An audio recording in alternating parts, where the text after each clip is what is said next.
বাংলাদেশের যে যেখানে আছো first phase MBBS BDS students and the students all over the world who are watching me, তোমাদের সবাইকে অনেক অনেক শুভেচ্ছা ও স্বাগত জানাচ্ছি। আমি ডাক্তার চন্দনা সরকার, সহযোগী অধ্যাপক ও বিভাগীয় প্রধান, অ্যানাটমি বিভাগ, শেরে বাংলা মেডিকেল কলেজ, বরিশাল। আমাদের আজকের topic arch of the aorta and it's branches. দেখো, this is the arch of the aorta. It is the continuation of ascending aorta. দেখো, ascending aorta it arises from the left ventricle and এই যে ascending aorta এরই continuation হলো arch of the aorta। আবার arch of the aorta continuation কি descending aorta। এই descending aorta এটা যখন aortic opening of the diaphragm থেকে পাস করে, এরপর এটা কি হয়ে যায়, this is the abdominal aorta। এখন আমরা কি বললাম যে আমাদের আজকের topic arch of the aorta। Now, what are the branches of the arch of the aorta? There are three branches. Number 1, brachiocephalic trunk. Number 2, left common carotid. And number 3, left subclavian artery.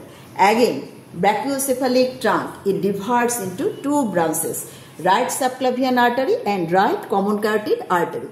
এখন দেখো, এই যে common carotid artery, both right and left common carotid artery at the upper border of the thyroid cartilage. দেখো, this is the thyroid cartilage.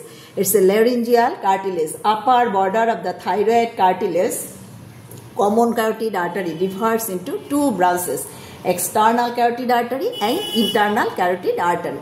এখন তোমাকে আরেকটা question করা হবে যে এই আর্চ অফ দ্য আর্টারি এটা কেমন আর্টারি? এটা ইলাস্টিক আর্টারি। আবার অ্যাকর্ডিং টু ফাংশন কেমন আর্টারি? Conducting vessel.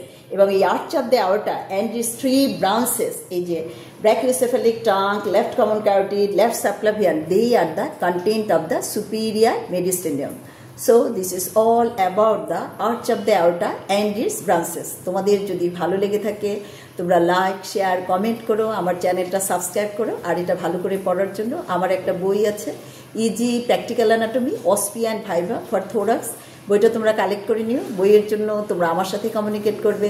আমার সেল নাম্বার 0171295165। তোমাদের সাথে আবারও কথা হবে অন্য কোনো টপিক নিয়ে। সে পর্যন্ত তোমরা সবাই ভালো থেকো, সুস্থ থেকো। তোমাদের সবাইকে অনেক অনেক ধন্যবাদ।